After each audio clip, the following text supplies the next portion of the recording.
Assalaamu calaykum waraxmatullaahi wabarakaatuh. Waxaa lagu tiriyaa Jimmy Wallace ragga ugu caansan dunida ee dhanka internetka xoolo badan ka tacbay. Wuxuu kaalin mug leh ka qaatay isla markaana qofka ugu horeeya ka yahay shakhsiyaadkii abuuray bogga Wikipedia ee aan wada garanayno. Majalada Times ayaa ku dartay liiska shakhsiyaadka dunida ugu saameynta badan. Sidoo kale jariirada Forbes ee ka faallooto umuuraha ganacsiga ayaa iyaduna ku dartay liiska dadka ugu caansan caalamka. Wuxuuna Jimmy Wallace ku dhashay 7 bishii Agoosto sanadkii 1966 magaalo ku taala wilaayada Alabama. Wuxuuna ka soo jeeday qoys noloshooda dhexdhexaad tahay. Jimmy yaraantiisii wuxuu ahaa wiil aad u jecel cilmiga iyo wax akhrinta.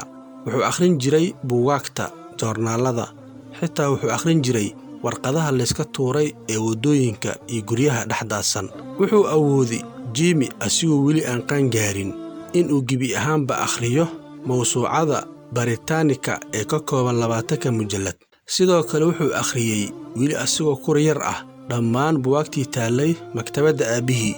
Inkastoo Jimmy sidaan ahaa, haddana ma jeclayn nidaamka waxbarashada iyo dugsiyada. Wuxuu jeclaa inuu barto waxa uu jecel yahay ee ma rabin inuu barto waxa uu ku qasbay nidaamka waxbarashada. Mar uu hadlo wuxuu dhahay, waxaan ahaa yaraanteydii cunug jecel xurriyadda iyo soo bandhigidda aragtiyada.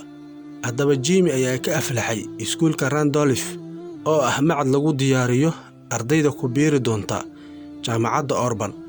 Jaamacaddaas ayuu Jimmy ardaydeeda ka mid noqday, wuxuuna ka qaatay shahaado baaj ah. Waxbarashadiisii ayuu hore u sii watay, wuxuuna jaamacadda Alabama ka diyaariyay shahaadada labaad ee masterka. Halkan ayuu ku joojiyay raadinta shahaadooyinka, waayo wuxuu waxbarashada jaamacadaha iyo guud ahaan nidaamka waxbarashada u arkayay mid dhaqan ah oo aan micno weyn ku fadhinin. Sidaas daraaddeed Jimmy kuma darin liiska shahaadooyinkiisa shahaadada PhD-da. Haddaba Jimmy wuxuu raadin u galay sidii uu ku shaqaysan lahaa. Dhowr shaqo kadib, Jimmy wuxuu arkay in ay dunidani ku soo korortay fursado shaqo oo tiro badan, isla markaana leh macaash mug leh. oo sagaashameeyadii waxaa si fiican bannaanka u yimid adeega internetka oo gebi ahaanba noloshii Jimmy wax badan ka bedelay. Jimmy ayaa adeega internetka ugu faa'iidaystay iibinta saamiyada shirkadaha, wuxuuna shaqadaani ka helay xogaa lacag ah, taas oo kolkii dambe u suuragelisay inuu abuuro bog yar oo lagu soo bandhigo sawirrada iyo muuqaalada gaagaaban. Laakiin nasiib darro, Jimmy boggii yaraa wuu ku fashilmay oo wax faa'iido ah oo la sheegi karo kama helin. Sidaas daraaddeed Jimmy wuxuu dib ugu laabtay mawhiibadiisii akhrinta. Inta uu ku guda jiray wax akhrinta ayaa waxaa ku soo dhacday fikrad cajiib ah, taas oo ah aasaasidda bog laga heli karo dhammaan macluumaadka. Runtii waa aragti wanaagsan in la helo bog u kulmiya bini'aadamka dhammaan xogaha ay u baahan yihiin, laakiin waa arrin culus una baahan shaqo aad u weyn. Aragti ahaan Jimmy waa waayay wax fikraddaani la qaata oo soo dhoweeya. Qof kasta waxa uu ku dhahayay tani waa qariib, suuragal ma ahan, qofkii macquul ka dhigana ma ahan ruux caadi ah. Haddaba Jimmy ma hayo qarash badan oo aragtidiisa ficil ugu bedelo, laakiin diyaar ayuu u yahay fulinta hawsha, wax kastaba ha ku qaadatee.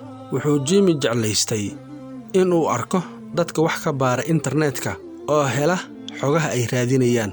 Si ay riyadaani u dhawowdo ayuu Jimmy abuuray boggii. Hadda bogga waa diyaar, laakiin waa faaruq, waxba kuma jiraan. Si loo geliyo xogo kala duwan, Jimmy wuxuu u baahan yahay dad la shaqeeya oo macluumaadka buugaagta ku qoran geliya bogga. Haddaba hawshaani ma ahan mid fudud, waa shaqo culus. Jimmy ayaa u yeeray tiro dhalinyaro ah, wuxuuna ka codsaday in bogga geliyaan xogaha ku qoran buugaagta yaalla maktabadaha. Laakiin dhalintii ayaa Jimmy ugu jawaabtay, mushaarkeena meel ku sheeg. Waa sax arrintan, waayo waa shaqo culus.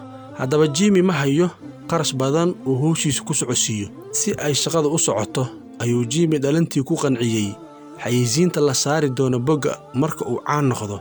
Qarashka ka soo xaroon doono ayaa xaqiina idinka siin doonaa. Laakiin dhalintii ayaa si aad ah ugu qoslay hadalka Jimmy, waxayna ku dhaheen, Jimmy-yow balka waran haddii uu boggaani inta aan juhdi gelinno haddana uu fashilmo, yaa xaqeena ku leenahay, waayo waan shaqaynay adiguna kaagama jeedno lacag. Marka bataatan arrintaani waan diidnay, waana kugu keliga. Halkaasi ayayna dhalintii Jimmy kaga dhaqaaqeen. Jimmy ayaa go'aansaday in uu marnaba isdhiibin, waayo markasta waxa uu muuqanayay shakhsiyaadka internetka wax ka baara oo helaya xogtii uu asiga geliyay internetka. Sidaas daraaddeed Jimmy ayaa hore u sii socday, wuxuuna hoosta ka xariiqay in uu ka guulgaaro riyadiisa. Wuxuu kolkii dambe dadweynihii u soo bandhigay shuruud la'aan in qofkii doonaya in uu wax ku qoro boggiisa uu si bilaash ah wax ugu qori karo, afkuu doonana wax ku qori karo. Halkani waxaan doonaynaa in lagu soo guro xogaha caalamka yaalla oo dhan wixii ka suuragal ah. Dhanka kale wuxuu Jimmy boggiisa u sameeyey rag khubaro ah oo wax la soo qoraya kala hufa, kadibna ku soo daabaca bogga si dadweynaha xogtaasi la soo daabacay ugu faa'iidaystaan. Sidoo kale Jimmy waxa uu go'aan buuxa ku gaaray in bogga mamnuuc ka yahay in la saaro xayeysiin. Sababta uu sidaan u sameeyeyna waxa uu ku sheegay in ay tahay in dadka wax ka akhrisanaya bogga la wareerinin. Haddaba bogga waxa uu leeyahay shaqaalo khubaro ah oo habeen iyo maalin ka shaqeeya kala saaridda xogaha.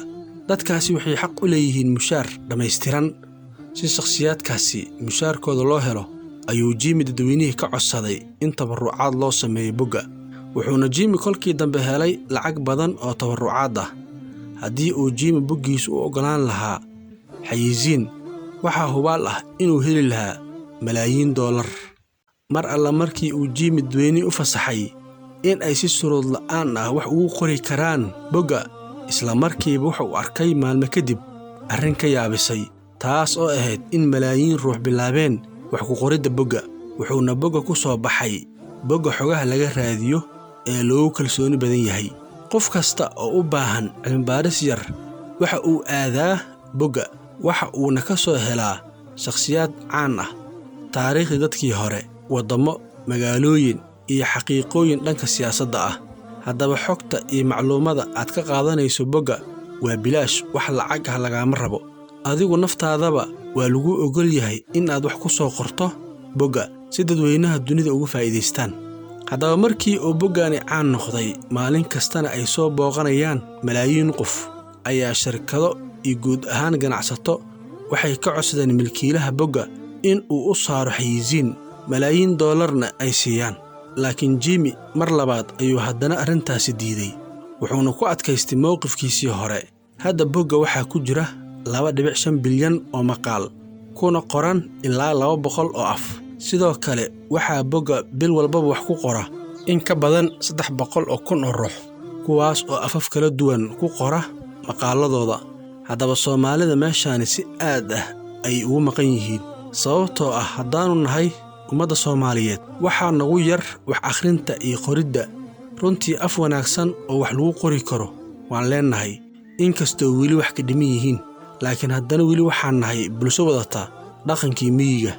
Dhalinyarada jaamacadaha waa ka baxaan, waana qoraan buugga baxthiga, laakiin maalintaasi ayaa ugu dambaysa wax qoris. Ta hal maqaal ma qoraan wixii intaasi ka dambeeya. Haddaba bogga aan intaasoo dhan ka soo sheekeynayay waa bogga caanka ah ee Wikipedia oo in badan ka heshaan shakhsiyaadka caanka ah xogahooda. Inkastoo boggani horumar weyn gaaray, haddana ma ahan bog lagu kalsoonaan karo. Marka ay timaado cilmi-baaris dhab ah oo ardayga jaamacadda dhigta lagama aqbalayo in uu soo gudbiyo xog uu ka soo qaatay bogga Wikipedia. Mar haddii aad tahay arday jaamacad wax ka barta oo loo soo diray cilmi-baaris, ha ictimaadin xogta ku qoran boggani. Macluumaadka aad raadinayso meel kale ka baadi goobo, laakiin boggani maya. So those are some of my ideas for this morning, and I'm looking forward to questions.